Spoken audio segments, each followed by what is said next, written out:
We'll be starting in just a few minutes. Thanks for joining us live on YouTube. We'll be getting going shortly.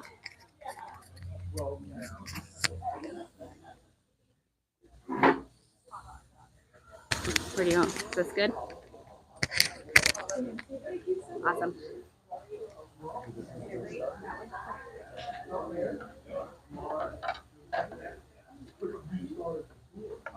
The wire here, we have to. Okay.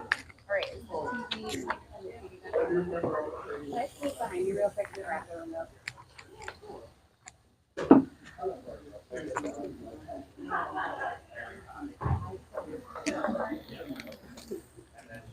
The charging board. And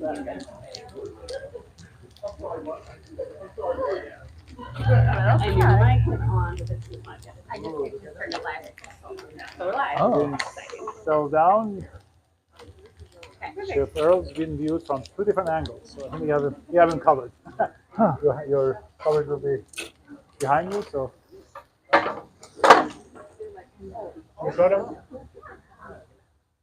Good morning, everybody. Thank you for joining us in person here in our factory, as well as people who have joined us on Instagram Live.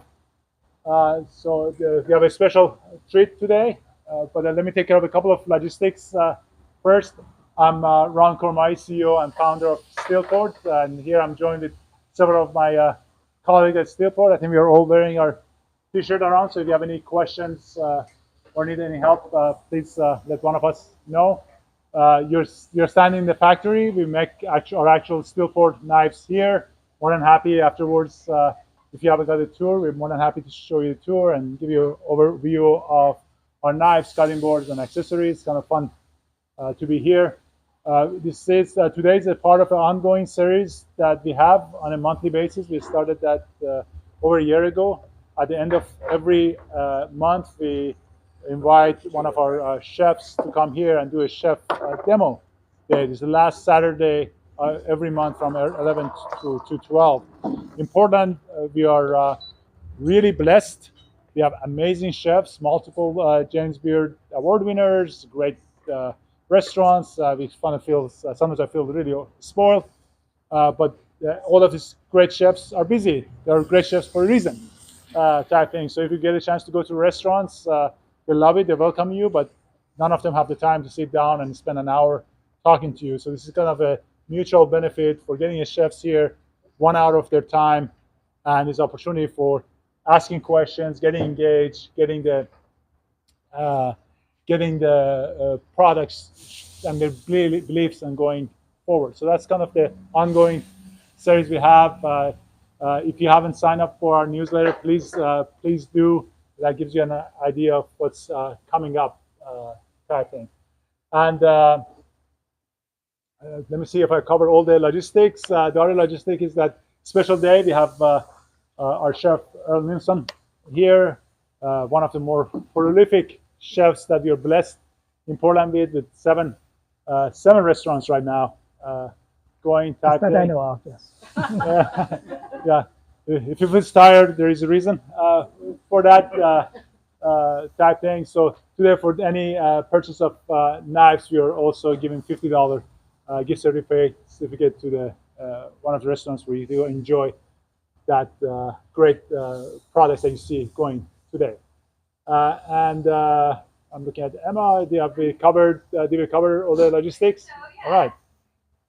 So let me go ahead and switch over for today's event. I'm very excited today because I've had personally had the opportunity to enjoy Chef Ninsom's and Chef Earl's restaurant and cooking for many years. If you have eaten good Thai food in Portland anytime, randomly, at all, you have enjoyed Chef Earl's food. You know, if you have gone to him for that special one, if you had a special occasion to go Langbaan, if you had PaaDee or gone to Yaowarat, I mean, just so many places. You can't escape him. I have a lot of opportunities to go to places and talk to people, and people go, Chef Earl Ninsom, I've never heard of him. Have you eaten in him? Yeah, it's great food. Have you been in? Yeah, oh yeah, that's wonderful. Oh, that's the same chef? Oh yeah, that's the same chef. a little bit of background. Some of you guys might know this already, but Chef Earl was born in Bangkok and got a chance to grow up there and got into cooking at 8 years old, kind of trying to take care of his mom. And we share a common experience that we both have gone to graduate schools in a completely different fields and end up back in the food-related topics. So grew up, got Chef Earl went to college in Thailand, moved to the U.S., experienced different areas, moved back to Bangkok with the family and getting a chance to fine-tune some of the stuff, but not necessarily in the food areas. Back in 2000, he's a little bit older than he looks. He looks like he's turning 30 something, but Retiring. anytime, yeah. And then coming back to Portland, and his wife going to graduate school here at Portland State University, and then starting with a couple of restaurants, and then moving into Phuket and PaaDee and growing the legacy from that. His latest product in restaurants, OK Chicken, in the old Pak Pak area that you might be familiar from that. And that's been open pretty recently. It's like a few months. A month now, and there's a big line getting in, and trying to do that is not a surprise at all. So encourage you to take advantage of today, enjoy the areas. I will turn it over to Chef to talk about what he's doing today, but it's a great opportunity for interacting question type thing. Again, Chef Earl is one of the few chefs I know of that not only is successful in his culinary practice, but is actually practicing it. It's very hard after you have opened up your second, third restaurant to stay active. And I was trying to track Chef down a few weeks back and saying, hey, we have this event, are you going to sign up? And he was just opening up the OK Chicken and goes, I am literally cutting vegetables and cutting meat and things like that. So let me get back to you later. And you hear that very few people are able to manage both. So with that, over Chef. Thank you for coming here.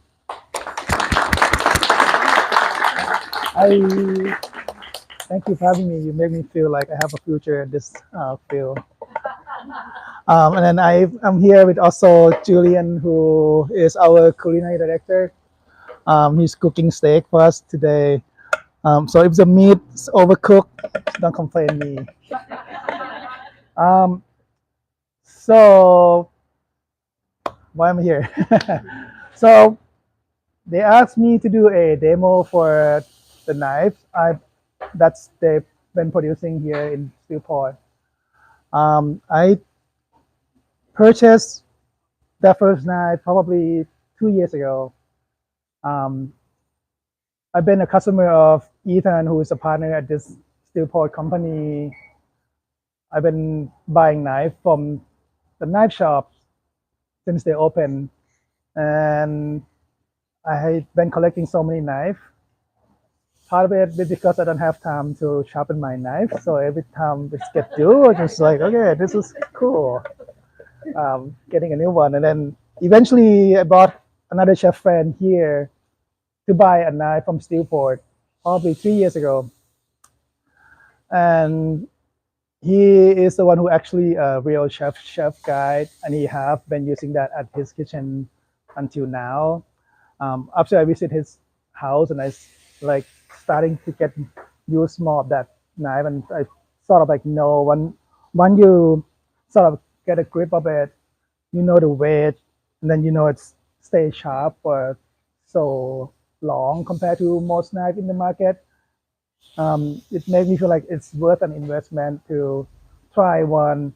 So I bought one that I use at home at first, and then when I put it in the kitchen, I never get a chance to use it because my wife and my in-law like taking that like as their own knife. So I rarely get to use it, but today I still this one just so I could use it. And then I bought a second one to use when I go out and cook somewhere else. It's been very durable. I think this one I got a year ago, and I haven't sharpened it ever So we'll see if it's still sharp. Yeah, that's how I got to use the product and realize we have an amazing products here in Portland. It's a good thing to support locally and people doing amazing product. They're good people and they're supporting each other. So that's why I feel like I am completely behind what they're doing here. Then back to what are we doing? So we are making a dish that I probably eaten the most as a kid in Bangkok. So my mom sent me to the market. I would buy a steak salad every time I go to the market. And then one of the dishes that I enjoy the most is the grilled steak. It got kind of spicy dressing, a little herbs into it, and then we eat with sticky rice dip. That's is my go-to. Can you speak louder here? You have to leave the door open because it's Okay. small, so people in the back might not hear you. Got it. So we are making a steak salad. I'll make two versions of it. One is the one that we serve at the restaurant at PaaDee, and we serve similar one at OK Chicken, but it's that one we serve it with a pork copas, a pork shoulder steak. And then the other one is my personal favorite.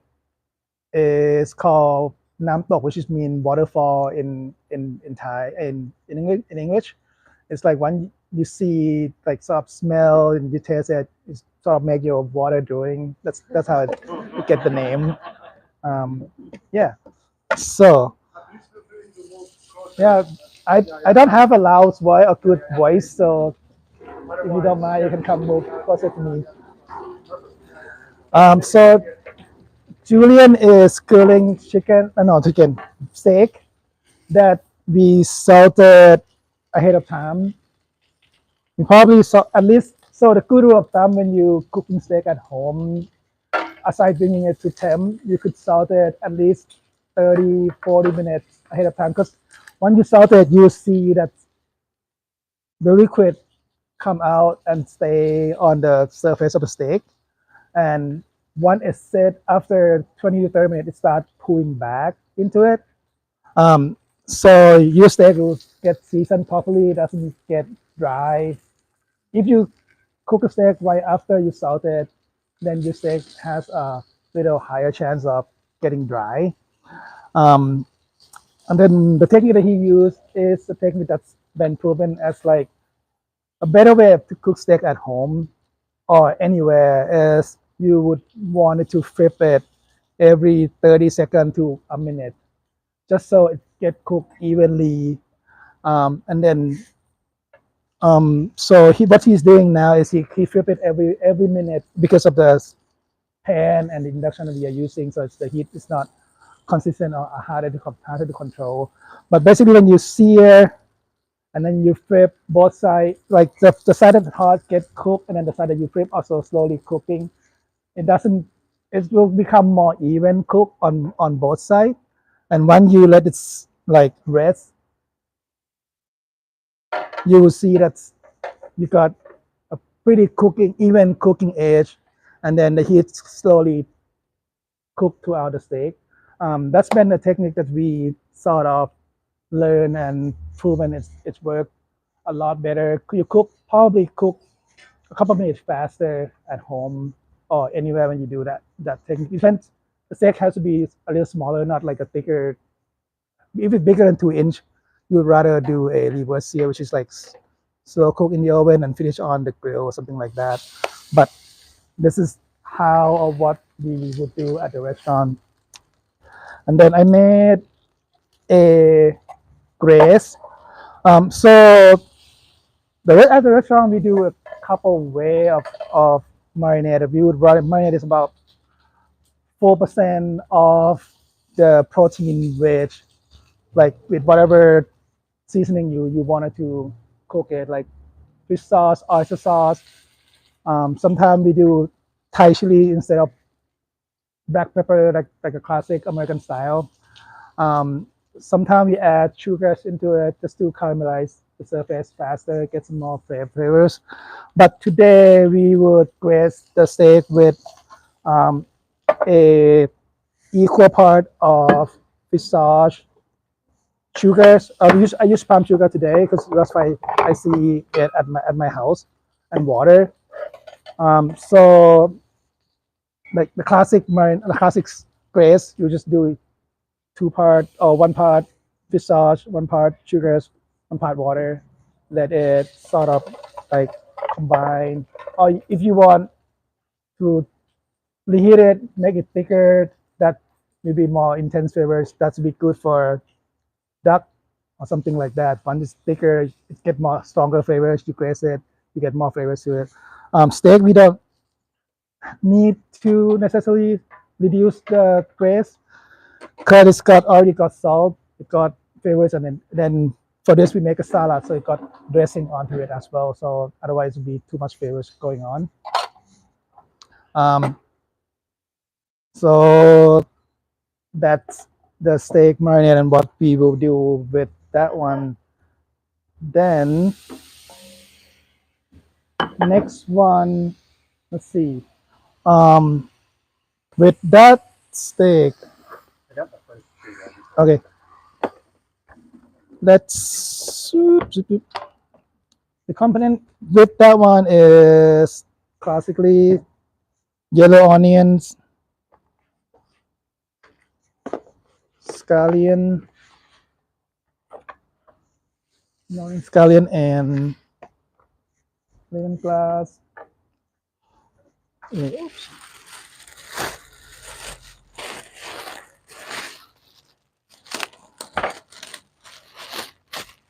Chinese curry. So all this you could get at the market. I just went to Asian market on 82nd and just like grab it. What else in that one? And then tomatoes. So and then cucumber. All right.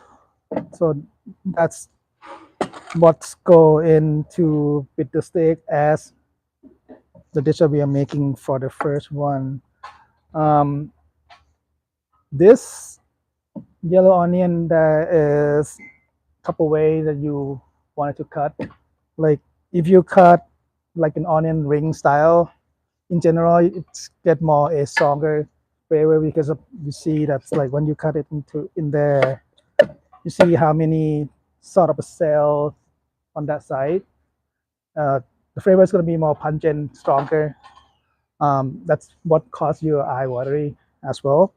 Or you would cut, grab the knife, like grip it, and you could move to a forward direction, or you could just do a point tip if you want it more like controllable. Depends on how long your knife is, and you could do it. For this one, we just slice in a forward motion.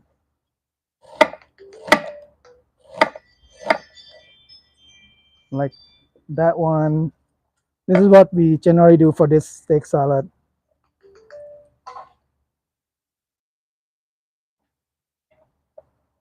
Something like that.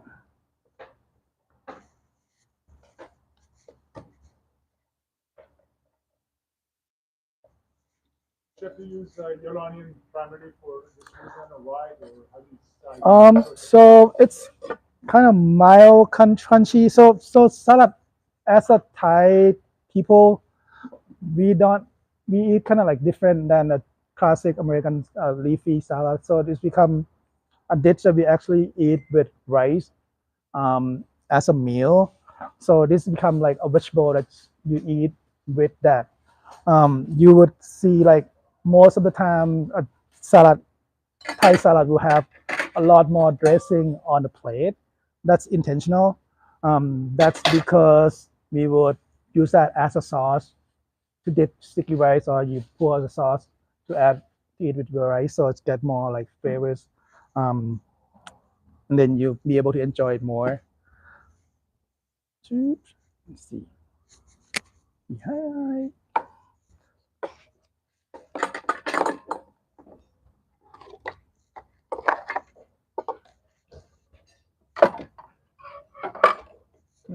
Table service is small, a little small.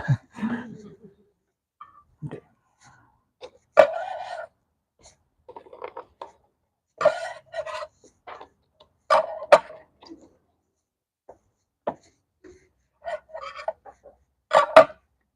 And then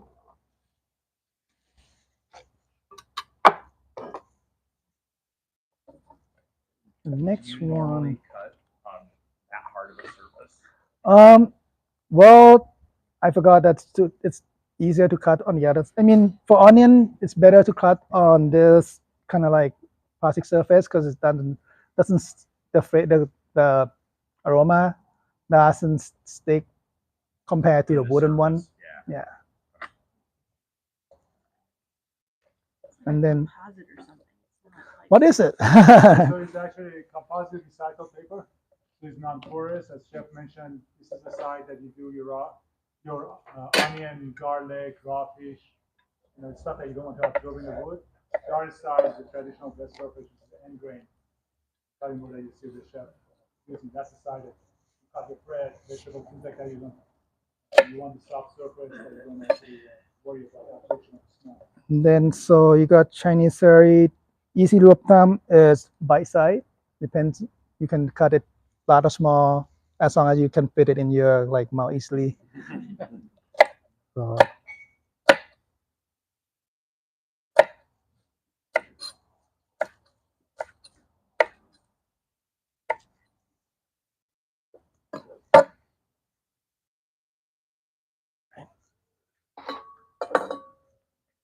We have given very small space for the chef to make sure he's actually on the live. no, I wasn't Instagram, so they get not very well prepared. And then scallion. Sometimes if it's old, you just peel out the outer layer a little bit, and when it's like looks clean and nice, you can slice them. For this one, you cut the same side. With green onion in general, we use the whole part, including the white part, because it's sweeter on that white part. You just cut.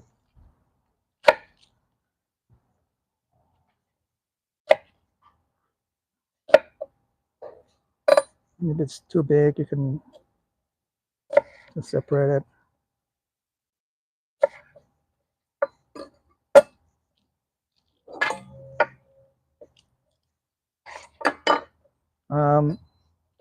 So since we have onions here, sometime at the restaurant, when we don't have, we forgot our brush for doing something, we would just cut the top part out, and then you can make a brush out of green onions or sometimes even lemongrass by like you cut and then you turn and you cut again.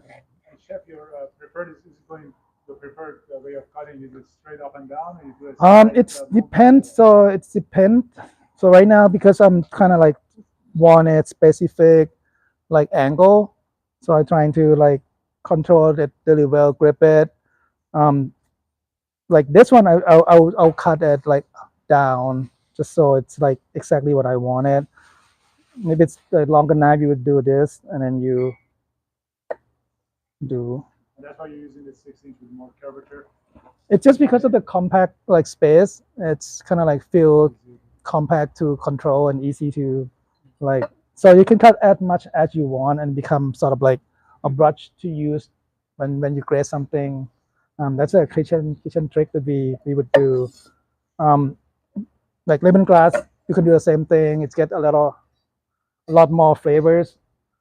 With lemongrass, when it come, it have a longer piece part, so you would cut the stem, the root out, and then peel, and then the leftover. Sometimes, if like for us, when we cook steak in the oven, we would like try to utilize the whole like produce. So we would like, since we're not using this, what else we can do?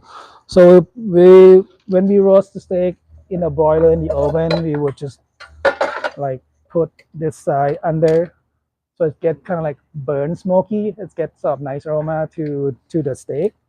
That's something we would do when we do roast that in the oven.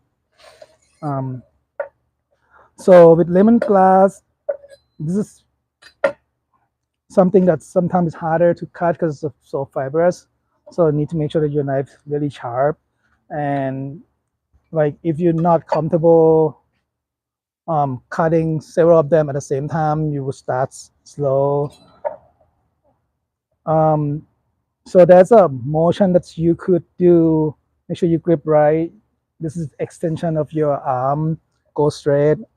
Your knuckle, bare knuckles. You could start one, and then you sort of like slowly cutting.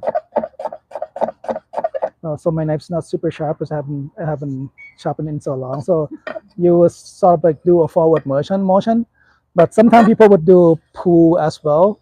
So it depends on how comfortable you are. So a lot of time pulling because of if you point your knife like that and you pull, you got a whole sort of like better cut, cleaner, not bruising the produce as much.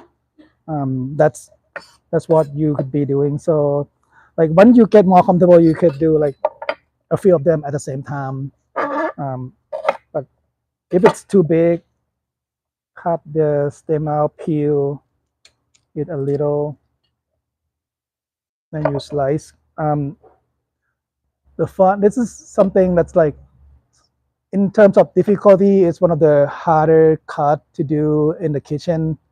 You probably need more practice. And when I started at a restaurant in Bangkok, they would have a lemongrass, like specifically salad, you would have to like cut it a minute, sort of like a bowl of lemongrass and a bunch of other things. So you sort of need to get good at it. Otherwise, you get yelled by whoever like control. That's like one of the dishes we feel like once you cut more often, you get better, you get good. So when you cut, it's thin, it's really like sweet and easy to eat. Maybe you could try. When you buy lemongrass, do you look for really small? So many times the stores.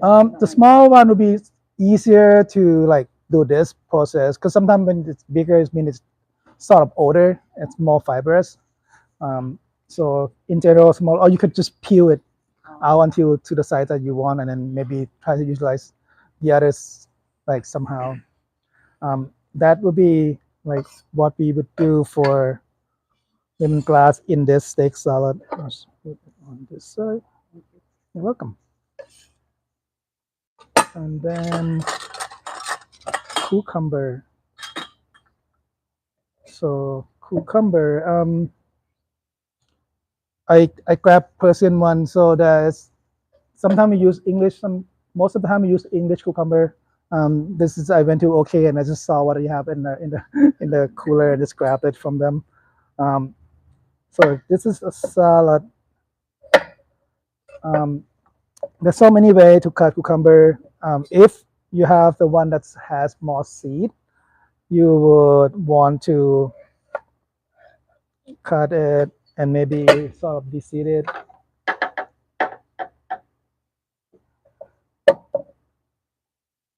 Right. Now, de-seed it out a little.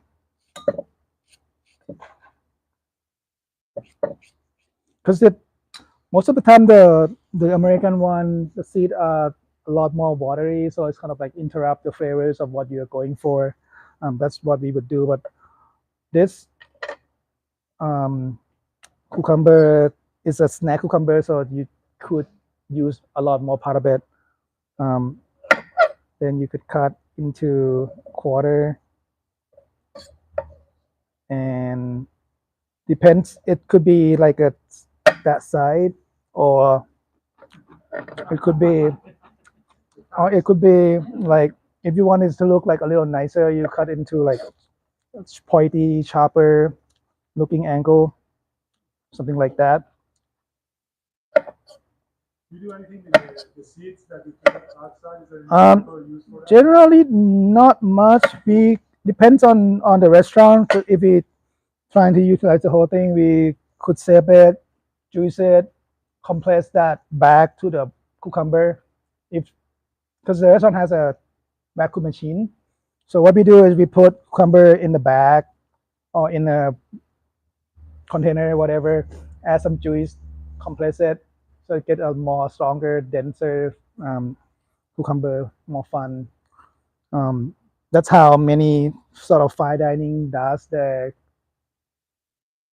produce ingredients that you see when you see like melon that looks a little dense and darker. That's what they would do. Just cut it, add more juice in the bag, compress it, so the juice get compressed into that produce, so it get more like fun, strong flavor. Sometimes you even add, you sort of like can modify the flavors of the object that you want. You could add limes, you could add syrup to it, so it get more sweet. Because sometimes it's not in season, so it doesn't get the flavor that you want. That's how we manipulate that at Langbaan back in the day. Make it more fun. So that's how to cut cucumber for this salad, and then we try to use for tomato. We trying to use when it's off season. We try to use a smaller one because it have a denser, better flavors. When in season, you can use anything. It would taste sweet and like a lot nicer because there's sort of a specific purpose for each tomato as well. We find that off season, this sort of keep the flavors a lot better than the bigger one. I think from what I read, that's a reason that's like the bigger one when it's grow, the flavors of the season, the flavor when it's go, the flavors would go down, the water content would go down. It's expand like maybe 2 times in the bottom and then expand maybe 3 times on the top, and the flavor is kind of like not consistent, and it's kind of like what happened naturally from that process. We would just cut in half. It's easy way to see if it's not knife it do or not, so you could do that. This knife is not super sharp. So like classic kitchen tips that people would do is in the kitchen, you don't want to spend time cutting to like this. You would just put it in between a deli lid, and then you just sort of like do that, many of them at the same time. Like this sort of similar size, you cover it, press it a little. Then since we have bread knife, we could try and see if it's good with bread knife. So you could just like sort of do that. Then oops, it's too sharp. Yeah, knife's too sharp. So literally that's how you would do at a restaurant, or the prep cook would do to just cut down the prep time. Did you bring that from Thailand or did you see it on YouTube? No, this is like First time I saw that. this is what most people. I mean, most cook who's been at a restaurant, they would sort of like know the trick. So to use it is a time. Even in Thailand, they would. Or did you bring In Thailand, in maybe a sort of higher fine dining kitchen, they would know, but they can't use because they want something more like precise, more because sometimes it's not like even cut like that. But that's the trick that we would be doing. So we got all these ingredients, then dressing.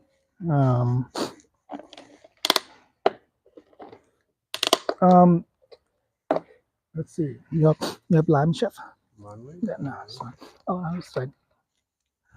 For dressing for the first salad, it's easy to make it easy to remember. It's equal part fish sauce, lime juice, and palm sugars for this one.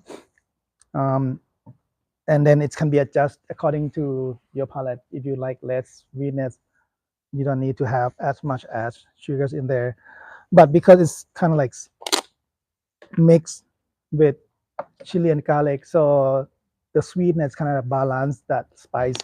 So it's become sort of a classic recipe for a Thai steak salad. Um, so What's in the tall bottle? so this is fish sauce. So this is brand that we use at the restaurant called Make a Chef. It's a first place, so it have a nice natural sweetness to it. It just sardine and salt and let it sit in the process for maybe 12 to 14 months from what I remember. Like we test fish sauce and see like this blend doesn't have that too pungent, but has a hint of sweetness to it. It's easier to like season most dish. So it's been the go-to blend for what we use at a restaurant. Just for reference, the chef has offered to provide the recipe that you guys have signed up to use.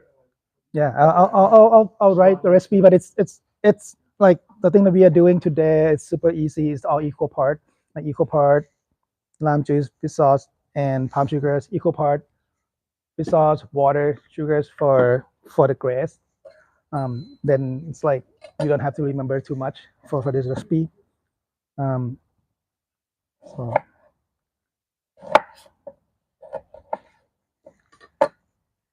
So we will just add a couple chilies. So what we like is sort of crush it a little, not too much, because sometimes when you make it sort of really fine, it gets spicier. It's something that's when you use Thai chilies or cooking with chili in general, if you just boost it, the spice level are less spicy compared to when you do it really fine. So either for this one, you can do it in a mortar and pestle, or you can just sort of press it and cut.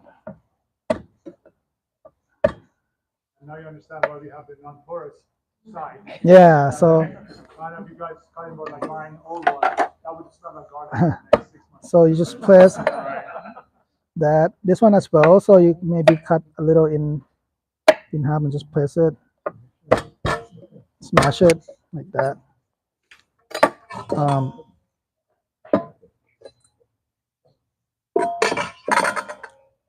Good. Cut a little more.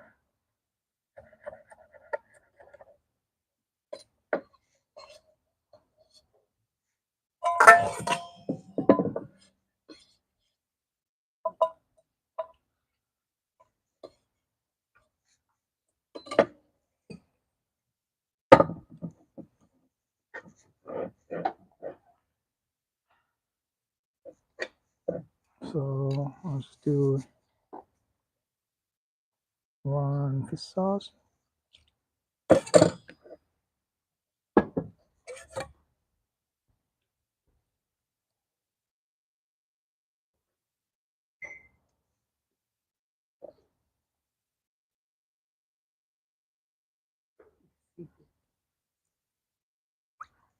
There is a particular ingredient as you're doing that. The particular ingredient you have found it harder to find here, and any replacements that you recommend for that? All this is for what we do today is everything is easily found in most Asian market. That's also one of the reasons that we kind of like sort of take the dish to make today. But in general, it's depends on the restaurant. If we want the product all the time, we would try to find something that we could get year round. Some restaurant that change menu often, we would try to get ingredients in each season so it tastes a little nicer, natural sweetness to it. So this is palm sugars. So palm sugars, it usually come in a tall package or whatever. It's get harder because of the temperature. So what you could do is couple way. If you at home, you could cut like specific size and maybe do a 5-10 second in the microwave so it's melt, become sort of like easier to use. Or you could do what I do right here, just to like keep slicing like that.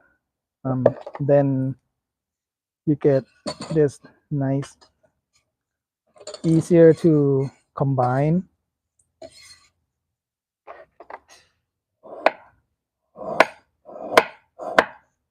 So something, this is a product my friend sent to me. So it has a more round, yeah, sure, this is palm sugar, so a little more round, not a sharp sweetness, because a little special, more special than what you could get in the market, because there's maybe a mix of both palm and granulated sugars. I just happen to have that in my at my house, so I grab it.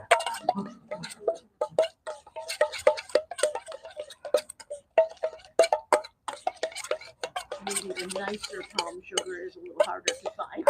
It is a little harder to find. Correct? Yeah.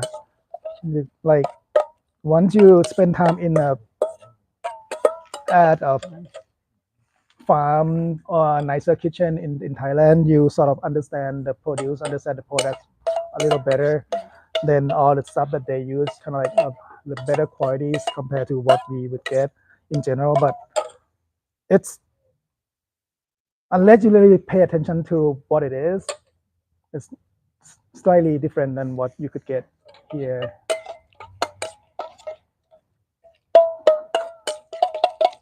Basically, you just combine.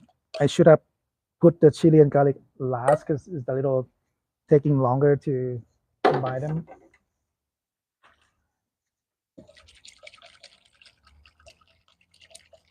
Oops.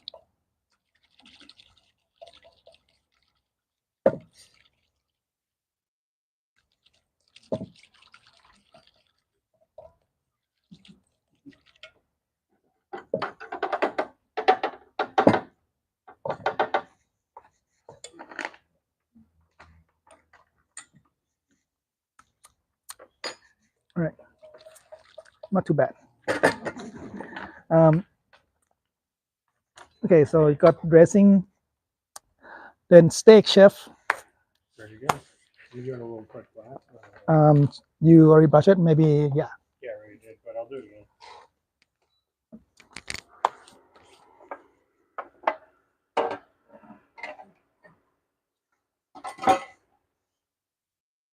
Well done, chef.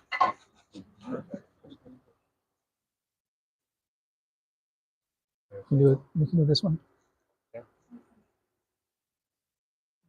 While you're waiting for the steak, I'll make another dressing in the meantime. So, let's see.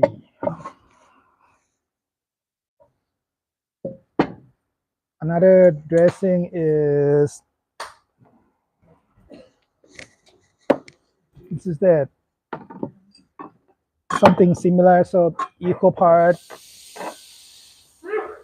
fish sauce and lime for this one.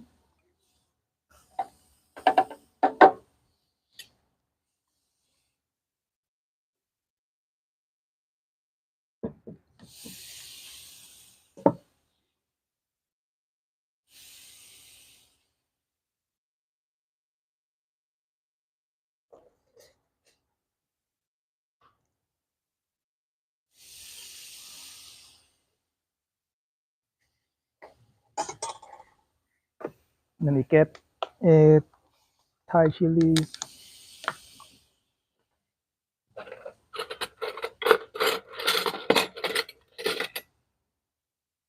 So this will be something that depends on your palate. You can add more, you can add less. I like maybe start with a little teaspoon.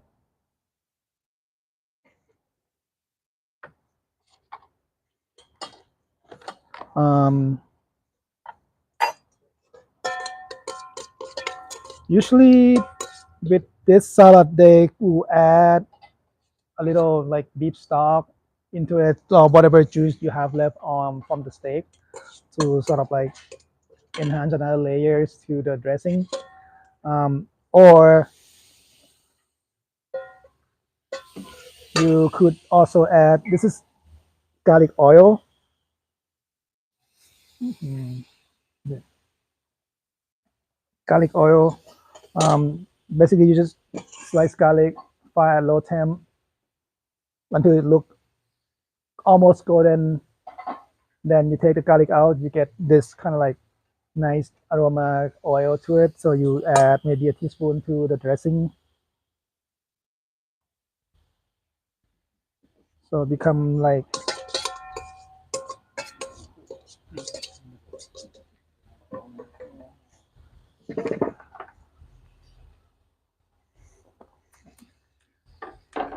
become a dressing that you would want for another dish.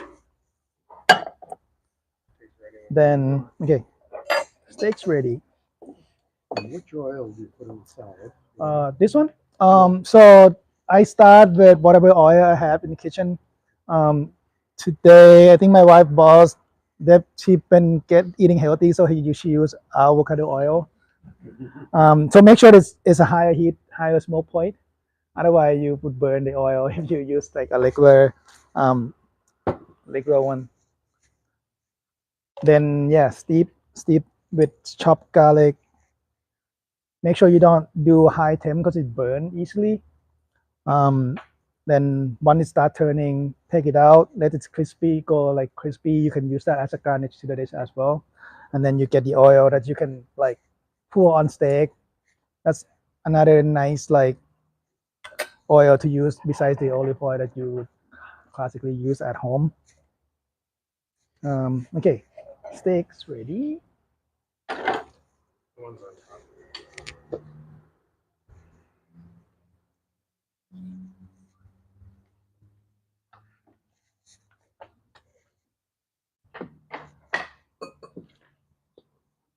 I need to organize my space.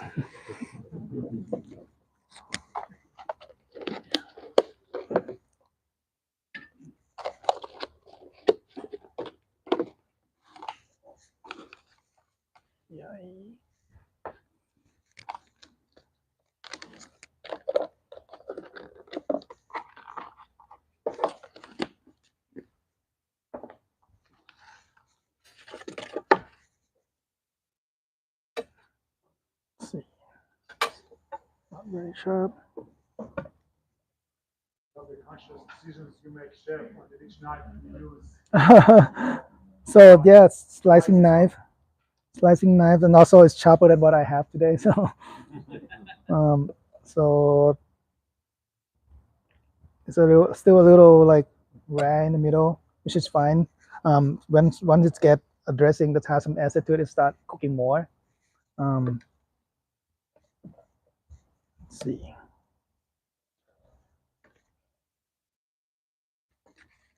What are you checking for? Just see like what temp inside is it, and so depends on your preference on this one. Really, like how do you want your steak would look or eat it? Like easy for you, you could cut it smaller. You can slide it down like directly, or you can slide an angle. It's like according to the cut of the beef and your preference. And then you could just to make sure you have a point that you place down, you could do this motion, which is slice it down like that, and then let's go. Or you could do a pointing tip like this. So you have a point that you sort of control the meat, but at the same time, you make sure you don't cut into it. So you sort of slice it out. Either way, it's whatever you're comfortable with. And you can slice more. Like if you do that, sometimes because of this pool, it doesn't have anything to hold onto it. So it's like go with whatever your motion. So that's why I like pointy because I have some like thumb to like control the meat. Then yeah, it's similar. So It's similar to what you would do for the like raw fish as well. You could do like this pointy and then slide down. You could slide like that. Since the bread is longer, you sort of want more precision control. Once you slice, now if you want to make sure that it's cut completely, you twist the angle for, then you sort of like pull that way, so it's like cut through. That would be how we are slicing. This is because rather than going straight down, It's because of the preference. Honestly, it depends on how you want your piece to look like. You could go straight down. But if you go straight down, it would look certain way, like that. Like if it's too thin, that will make it look a little bigger. Like this look a little smaller compared to like that one. It depends on preference. That's how we would slice, and yeah, bite side. Do that more.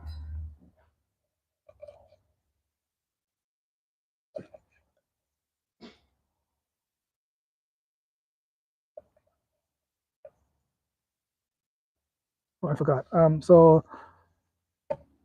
like sometimes when we slice, we would cut it down and make sure that you could control both sides. You just cross your index finger on that side to grab it, like that. It's a matter of practice, and then see what you're comfortable with, what you feel like you're not cutting yourself. Then that would be a slicing method that you would prefer. Sometimes with the fish at the restaurant, when we do like raw fish, the motion will be slightly different. So depends on the knife that you use. If you use chef knife, you would, if the fish is like maybe like this. So if the fish maybe like this shape, you do the forward motion first. You forward it, and then you pull it back. That'll be a motion that you would slice a fish, a raw fish like sashimi or something like that. That would be another like way to slice.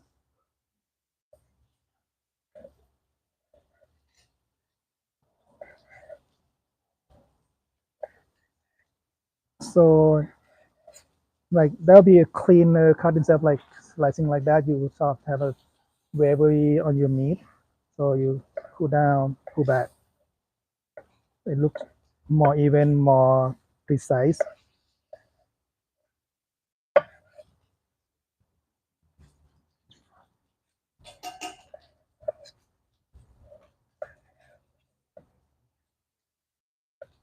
Okay, so we got enough meat for both salad. Oh, we'll make more for you to taste. I'm just gonna finish this one. Let's see. So this.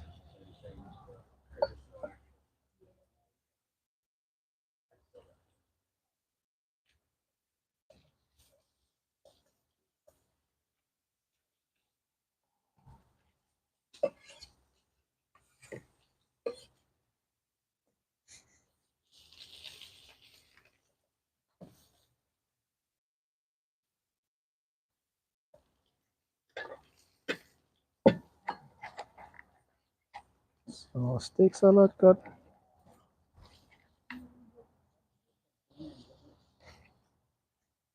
onion, cucumber, scallion. Jeffrey, the final touches on any questions? You'll have a hard time catching him again. I'll speak. yeah, he runs. I'll speak in Thai after this. The only time you see him is steal, otherwise it's just a flare passing through the streets. So chili was that one? this chili one, you the one for the first salad is Thai chili. So the powder one is also dry Thai chili. So you would find that's already that's a way of making this as well. So you see dry chilies as a package. You roast them and then you put in a blender to blend it, and you can pound it in a mortar and pestle to become sort of like a powder, or you can just buy the pre-made. That's also an easy way for most home cook who doesn't have a lot of time to like spend on doing. But the thing to be pay attention to is if it's the Chinese chili, it has different spice level compared to the Thai one. So the Chinese one usually not super spicy. It's more of like getting color, getting flavors. The Thai one is the one that has more spice level to it. So again, it's whatever you prefer. You can go either way. We use the Thai one for this one, and then this is a fresh Thai chili for the steak salad. The dressing sounds amazing for the salad.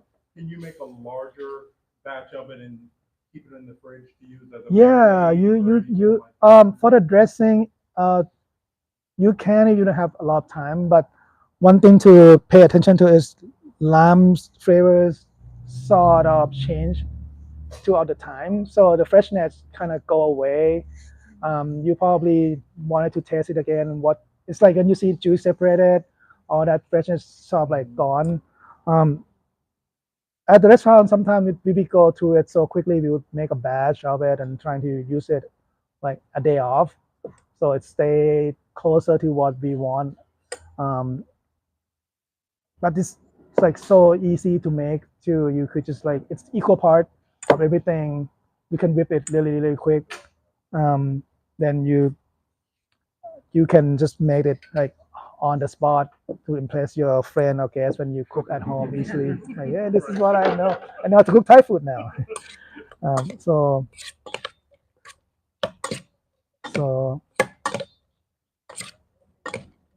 What kind of steak did you use? this one was Frank. Again, what I found, what I found from the fridge at the restaurant. I just got to ask them yesterday, like, do you have any steak that I could follow and never return? So, yeah, I could follow. We'll see if I return it. So, and then for plating, this is what I learned when I work in a fine dining kitchen. So you don't want to hold and then do this because you don't lose control of your hand. So you sort of use this hand to help you plate. So you would do something like this, and then sort of this could help sort of control, make things exactly where you want it, what you want it. Because when you do this, you sort of like a little harder. That's when I see when we have like a younger, newer cook sort of plating at the restaurant and see how they do. So notice that that person doesn't have a lot of experience in this kind of like cooking or kitchen. And you notice the more experienced one there, which is like so easy to just put it down and do it that way. Yeah. And next time when you go to Thai restaurant and you see there's a lot of dressing in the salad, then the salad is intentional. It's for you to like enjoy. We have a question from one of our YouTube live viewers. If there's an alternative to palm sugar. Yeah. Usually because I grab this from what I see in the pantry, white sugar is fine, like completely fine, like granulated white sugars. It's just the what they call dimension of the sugars. So the white will be sharp one direction, is more round. Again, it's whatever you prefer. You will just grab the one that you like. I just happen to have this. Actually, it was in my garage before I left. Okay, there's palm sugars. I'll just take one. Then I don't interrupt my in-law and my wife pantry. So I know. Use white sugar over brown sugar. It's to us because we, in general, Thai kitchen would just have white sugars on hand. Some kitchen will use brown sugar as well. not much different. Yeah, it's again, it's like once you taste something, you sort of know how it tastes, and if you like it, yeah, sure. Um, then that would be something you would want. So that's for salads done. Sometimes we could garnish with you have more lemongrass slice, like either lemongrass slice on top, make it a little nicer. Cilantro,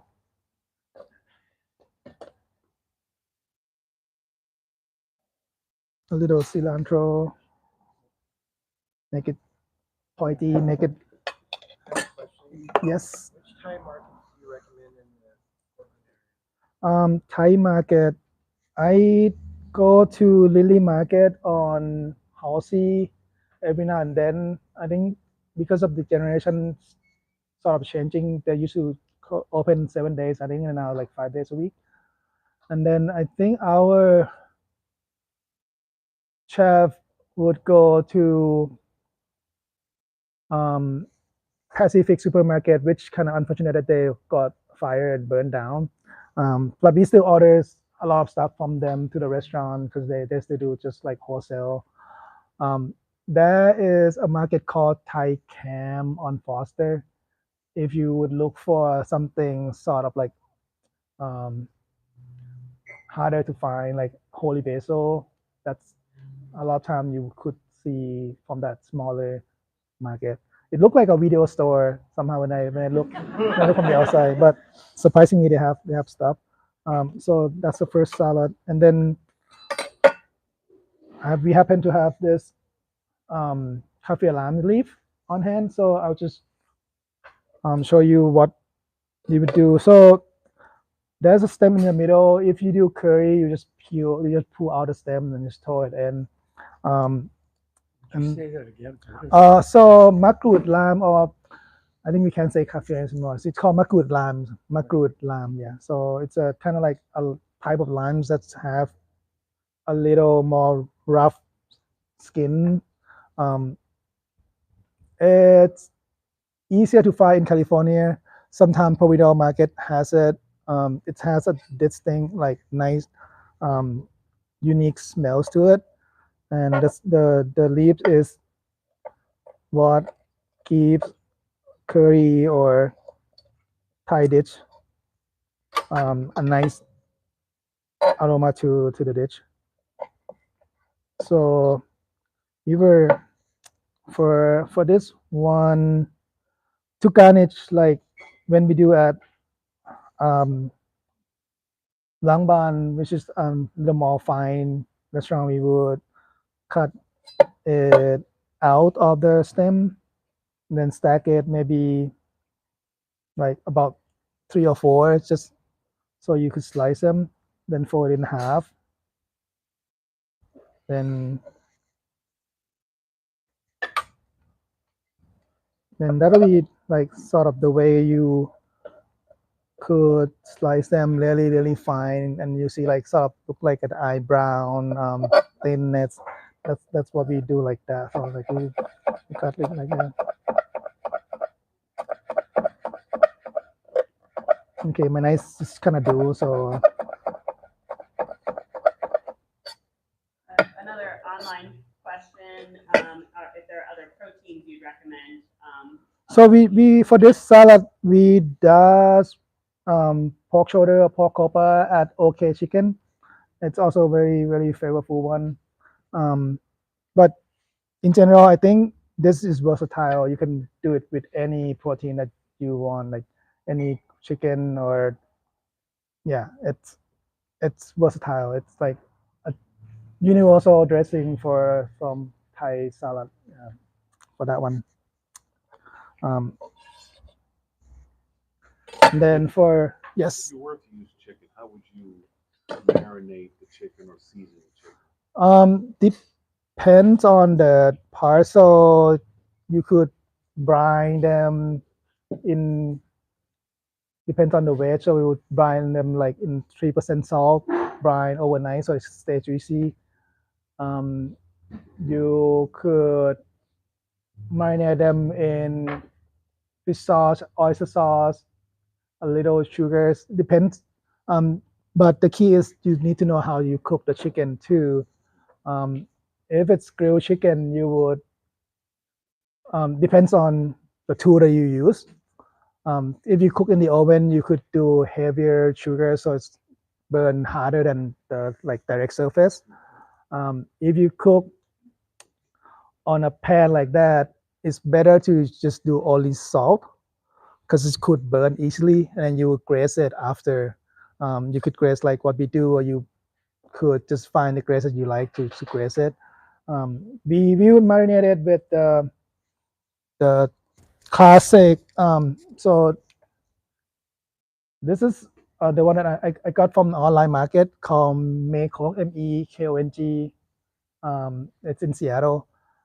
So it's a mix of garlic, white pepper, and cilantro root, which is something that's a little harder to get here unless you go to PSU market and go to Gathering Together Farm. They would have it every now and then.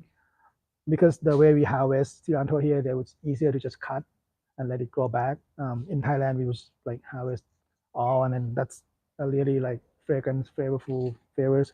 But luckily that there's people who sort of package dish, so you could just go and buy one. And yeah, coriander roots, garlic pepper as one of the herbs go into the marinade for protein.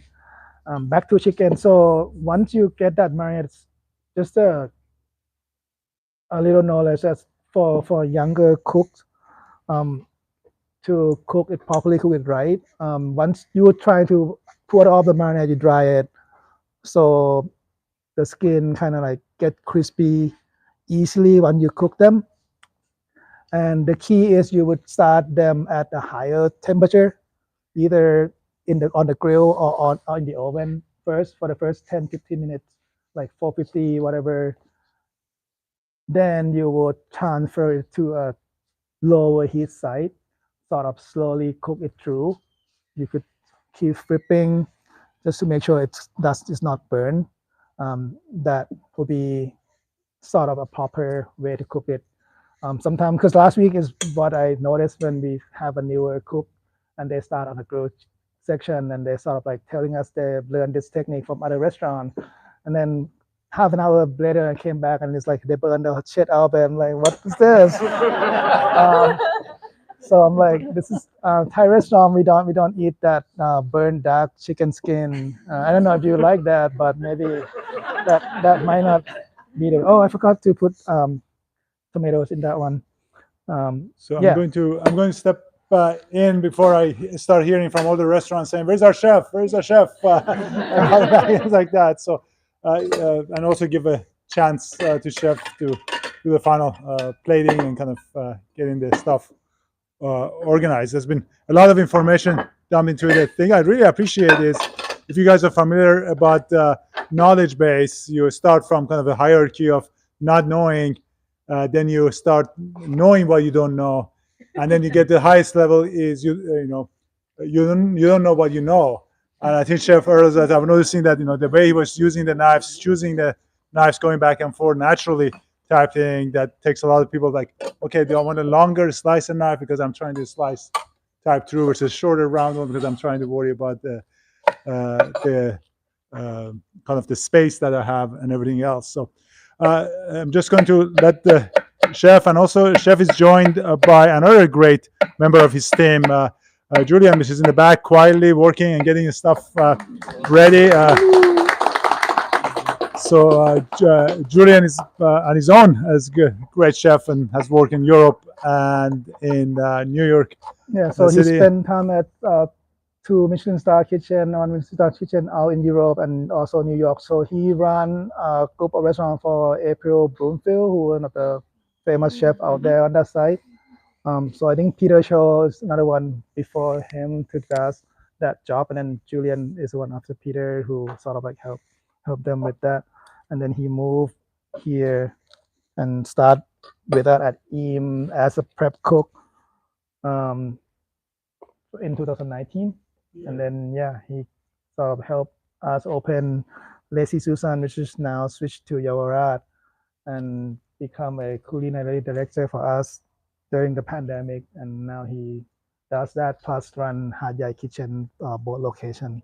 So I find it interesting that both of them describe it the same as we have experienced at Steelport. Is no one person or two people make it work. It really takes a high quality team, and you have to respect your team and make sure you take care of it. And sounds like chef and the culinary director Julian, I managed to get a great team around them. So as we're wrapping up, the chef is going through kind of final prep step to kind of have a sampling. I'm sure you guys have been smelling the wonderful steak and all the area here. So it's a sampling of the food to know what you should expect in any of the restaurants. Especially, I think this meal is very common at the OK Chicken, which is the newest restaurant open up. Today, just heads up, as we kind of wrap up, we have a local chocolate place called Missionary Chocolate that sent some samples as a kind of addition to the meal. The samples at the end from on the behalf typed in supporting Chef's Demo today. And again, as a reminder, if you're purchasing any knives, you get just let the person know which restaurant you want the gift certificate attached to it. We really want you guys to enjoy a knife and cook at home, but also get out there and support some of the great chefs we have locally typing. So any general questions as we are kind of waiting here and talking going through? this is sawtooth. So the type of cilantro that's look like a saw. So you see the leaves like longer leaves and have like that, like wavery. That's sort of one essential herbs for this other one. Culantro. We call sawtooth. I think probably culantro as well. I'm not quite sure. Yeah. You had a question? Oh yes. So purchasing knives here, can you bring them back to get sharpened here? That's a very good question. Very good question, Chef. Really so I haven't sharpened the knife for a year because it stays sharp for that long too. It's kind of like one of the most impressed qualities of this knife that we have here.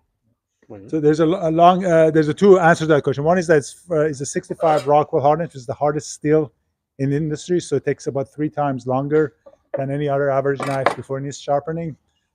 And you have a lifetime warranty and lifetime free sharpening. Again, people say, "Oh, that's a great service." I have to be honest and saying this is not really for customers. It's for our sake. The philosophy we have is our customers invest in our knives. After that, it's our job to take care of it. That's why we have a free lifetime warranty and free lifetime sharpening. But again, the selfish reason for that is I was mentioning to somebody earlier that after we sell the knife and you have the knife, your job doesn't end. You have to become our best salespeople. And as a salesperson, the only tool the chef has or you guys have is the knife itself. If the knife is dull, if the knife is chipped or doesn't look good, nobody says Chef Earl doesn't take care of knife. Everybody will say Steelport is a dull knife. Everyone's so it behooves us to take care of it sharp and make sure it's taken care of and things like that. And sometimes we have to track down people's like Chef Earl and say, "Hey, we haven't seen your knife for like 2 years. Does it need to come in?" They go, "No, it's still sharp." I go, "Okay." Yeah, I think you haven't brought in your knife recently. No, I think I bought to sharpen once, probably a year or more after I bought it. Yeah, that's when I got my wife complain like it's getting dull. And okay. Yeah. So again, that's a chef use and things like that. For home use, especially if you have a honing rod and taking care of it over time, it takes a long time at 65.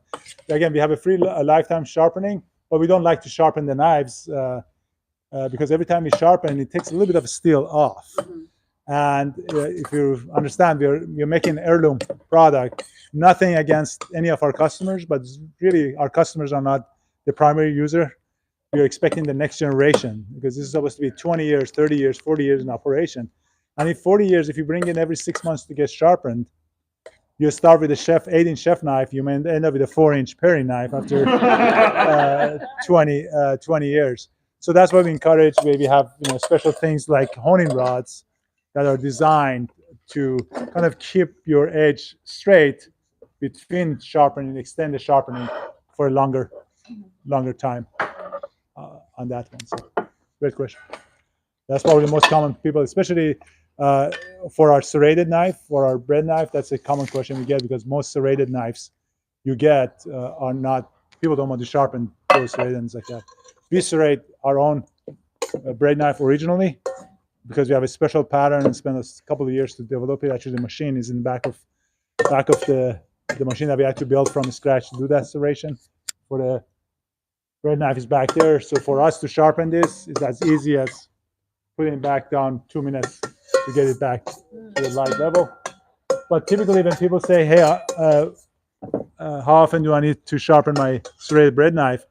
I always think about it because if you have to bring in your 65 Rockwell hardness, a very, very hard steel, serrated back to us for sharpening very often, I really want to be invited to your house because you're cutting a lot of bread and a lot of stuff like that. We have the only knife I've seen that comes back for sharpening, bread knife that comes back for sharpening on an annual basis or so is we have a great partner in Ken's Artisan Bakery downtown. And Theo, who's the owner and baker for the last, I don't know, 14 years or something like that. He loves the knife and uses it every day. I think they cut like 30 breads every day. Okay, that gets, I don't need to come back and do it, so stuff. So. Oh, if you're a tall person like myself, I think they have a secret product that's coming out, which is kind of like a magnet support. You can flip it over.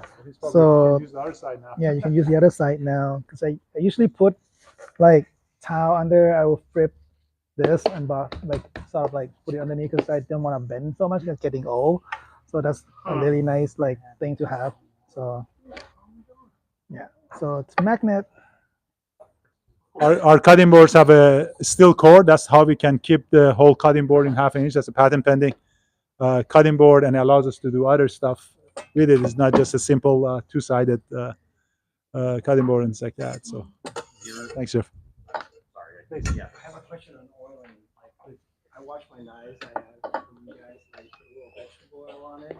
Just rub it with a paper towel. Is that the recommendation, or what do you recommend? Just for online people, the question was that how do you recommend taking care of the STEELPORT knives? STEELPORT knives are carbon steel knives, so it's very simple.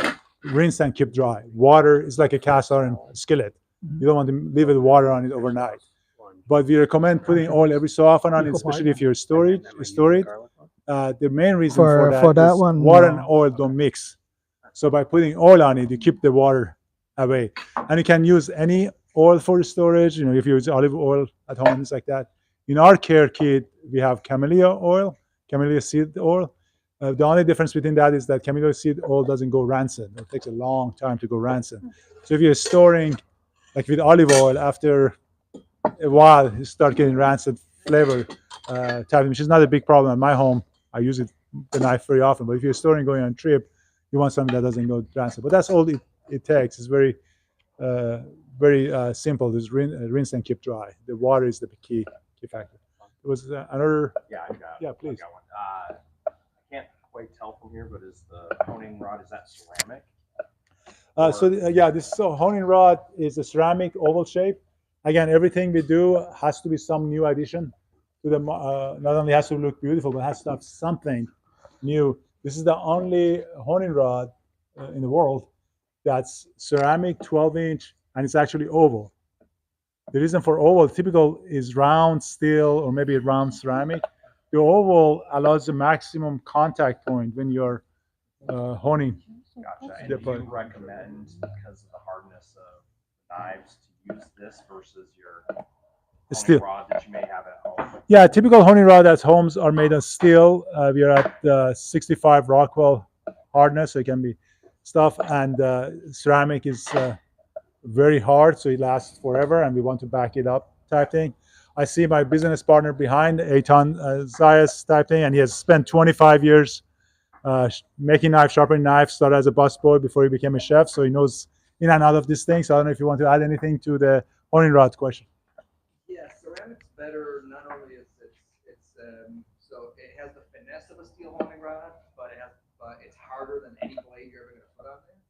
And what's nice about it too is it has a little bit of an abrasive quality. So you're exposing fresh steel every time instead of just holding all that damage into something. So ceramic's the best for any knife. You can have like a soft German knife or anything. When you get to the higher quality steels, higher hardnesses, finer grain, that's the only thing. And then we went very fine with our ceramics. So it's basically not taking off anything.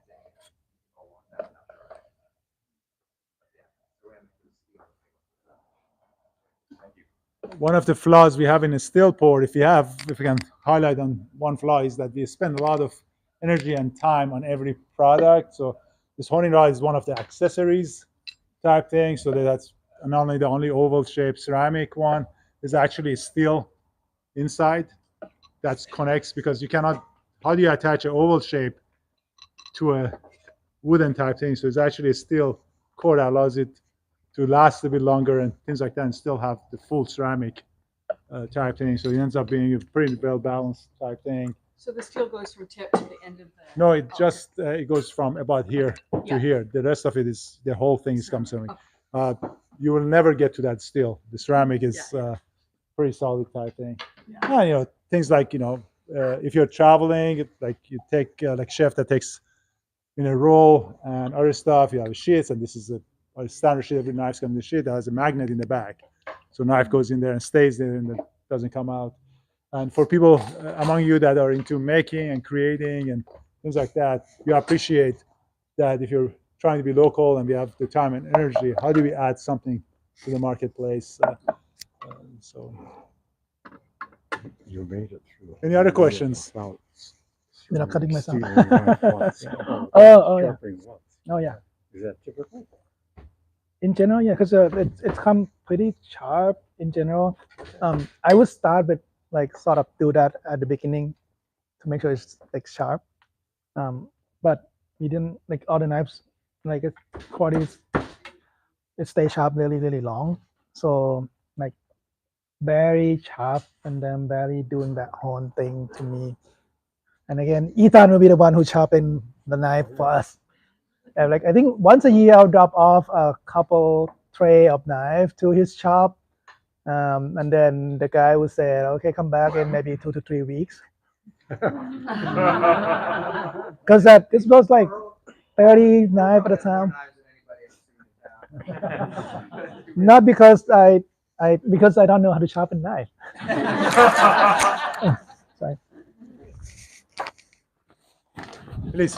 Just a quick comment, as a person who only cooks at home just for the family, just for the wife, the one I've had the longest, probably almost 2 years, I've brought it in twice, not for sharpening, but just honing. So I have every knife, but I haven't had to sharpen any of them, right? Mostly just honing. There's more of it. And then pretty But I much don't have a every time bowl I big use enough knife, to make this. right? So I'll hone frequently, sharpen super infrequently. And that's just been awesome. Best practices, yeah, that's exactly it.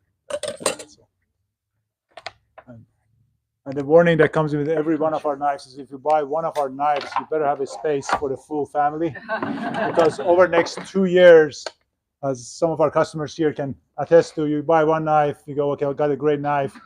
Then you talk about it to all of your friends and family. Then your birthday comes up. Guess what you're going to get as a gift? Your anniversary comes up. What are you going to get a gift? So after like 2 years, you end up with a full family set underneath your cabinet and countertop. We see several of you guys that end up over the last couple of years ending up with a full set. So, all right, it's starting to shape up here. All right.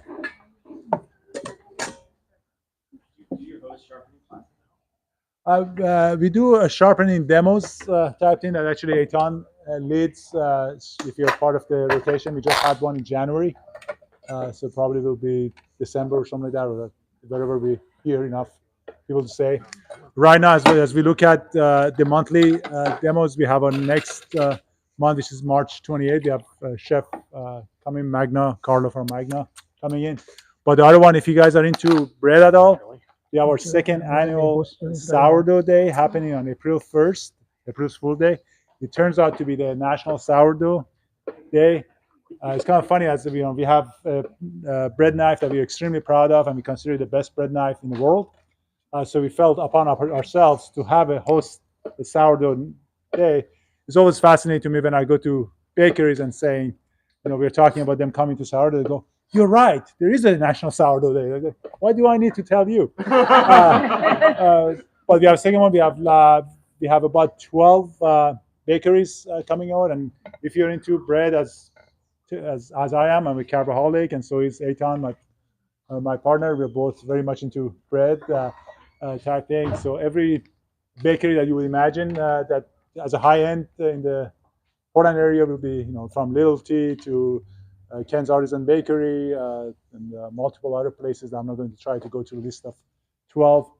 We'll be here on that day, and they will bring in bread, share with you, and one or two of them are trading to actually bring in their sourdough starter to hand out to people. So that should be kind of a fun one to see if that happens.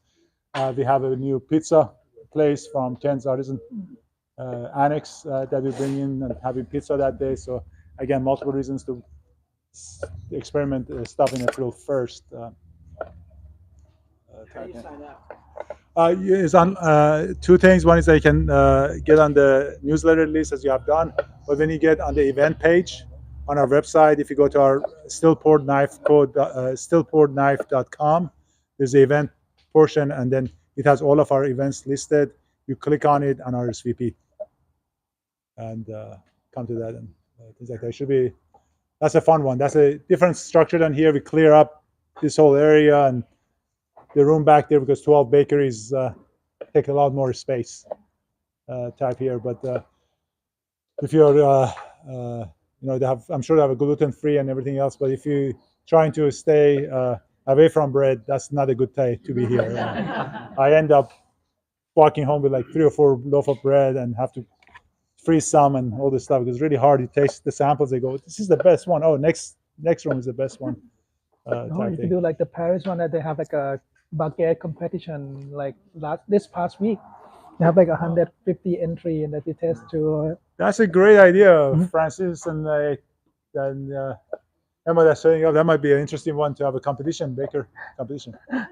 They do, yeah. Like one. I'm sure we can make a lot of friends Paris or enemies every year. We put Earl in charge of the judging, so if anybody is blaming is Earl, I'm not going to judge because I have to. Yeah.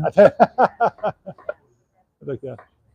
But you can see as chef is actually cutting, you can see the reason for slicer and longer type thing because you want to have one motion and you don't want to have a thicker blade and can stick. So this is relatively small piece of meat, but you can see how much slicing you can go and go through that. So.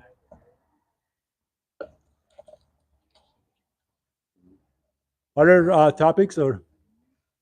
All right, given that, I think we're going to wrap up the demo section, give a chance for settling down and sampling. So we let our Instagram live folks go up on themselves. I'm not sure if they want to watch people sampling type thing, but thank you for joining us online. And thank you for being here. I forgot I aged. It's a different in the aged for so long, so the skin